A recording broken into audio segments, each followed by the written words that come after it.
Hello, welcome back. Thank you so much for joining me for this short video. David Eastman is a Republican member of the Alaska House of Representatives. He's served since January 2017.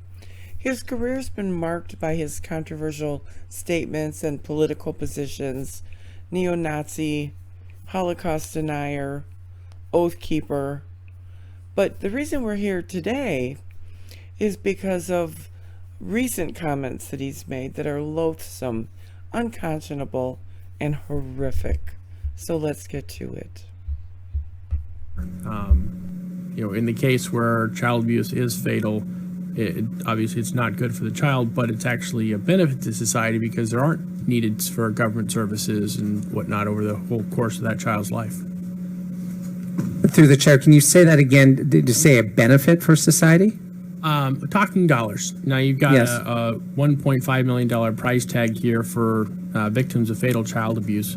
It gets argued periodically that it's actually a cost savings because that child is not going to need any of those government services that they might otherwise be entitled to receive and need based on growing up in this type of environment. Through the chair, Representative, I guess that would be the idea, if I can use a really bad analogy, when you hit somebody, always back up because it's cheaper to insurance. I don't pertain to that, and I'm not even sure how to answer that there's a cost saving to the death of a child. The impact that has on a family and us as a society when a child is lost, especially to child abuse and neglect, is unmeasurable.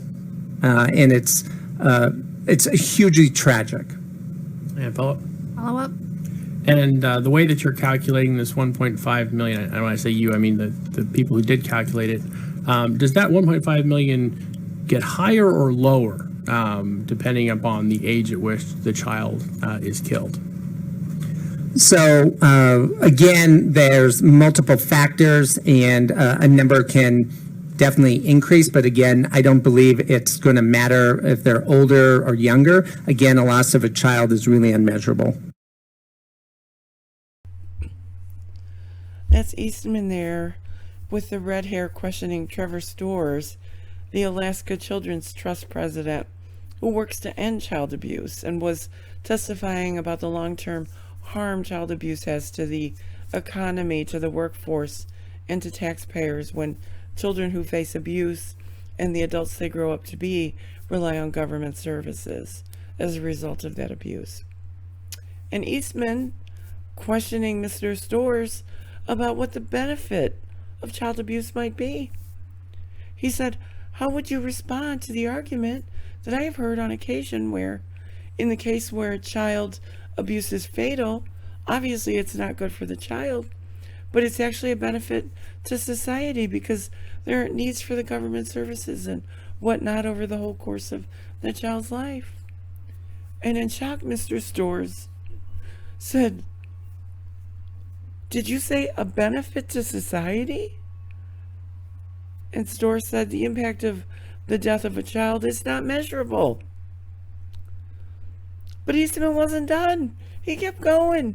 He wanted to know if the loss of a newborn represented a higher loss than, say, the death of a 6-month-old or a 6-year-old.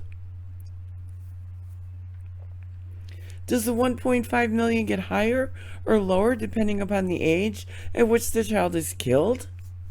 And Storrs again answered that the cost can't be measured. And, that was his out. When Storrs is like, say what now? That was his chance to redirect that horrific thing he just said, to save himself. But no, he doubled down, responding, talking dollars. It gets argued periodically that it's actually a cost saving because that child is not going to need any of those services. It does not periodically get argued, Mr. Eastman. That is not a thing that a person who possesses a conscience ever says. It is not something most people even or ever think. He received intense backlash, including from Democratic counterpart Andrew Gray, who called the comments offensive, insulting, and unsubstantiated, adding that they undermined the dignity of the House. He put forth a measure to censure, and as a result, the Alaska House of Representatives voted yesterday to censure Eastman by a decisive 31-1 margin. There was only one lonely vote against the censure measure, and that was Mr. Eastman himself. He argued the motion to censor him from Representative Gray impugned his motives and was hateful rhetoric. He defended himself, saying his comments were mischaracterized, adding that it was wrong to say he supported child abuse when he staked his entire political career on arguing for the opposite, and that is a big lie. I think that Mr. Eastman is the one thing that the one that's doing the mischaracterizing. The moment that is being widely condemned is that he suggested that abused children who die as a result of that abuse benefit society because they will save society money. Eastman, who never hesitates to use his 4 cute kids as political props, said we need to understand how much the state saves on government services that aren't necessary for children who are dead. This is the guy who's always screaming about the sanctity of life. He's rapidly pro-life when it comes to controlling the autonomy of women, but it's more cost-effective for children to just go ahead and die as a result of their abuse. And then he started doing math. This guy is depraved. But it's not new. Over the years, he's shown Alaska who he is. But in this comment, he's shown the world who he is. He's posted on his website a photo of himself standing next to a quote from Adolf Hitler that called for the extermination of people. And yet he's been elected 3 times to his seat. He was involved in a controversy in 2017 regarding the remarks he made suggesting that Native Alaskan women in villages try to get pregnant on purpose to get a free trip to the city for abortion. And he got censured because of those comments as well. He voted against a bill to honor Hmong veterans and the more than 100,000 Hmong people who died in the Vietnam War supporting the United States. He voted against a bill honoring the black soldiers who constructed the Alaska Highway. He opposed the recognition of Black History Month. He was an activist in the Tea Party. And in late September of 2021, following a hack of the group's internal data, it was revealed that Eastman's name was among 38,000 people whose names appear on a lifetime membership roster of the Oath Keepers. Records show that he paid $1,000 and got a free t-shirt, so he's a lifetime member.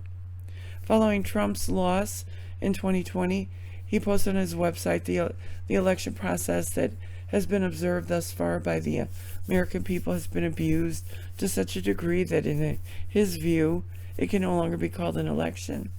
He offered no evidence.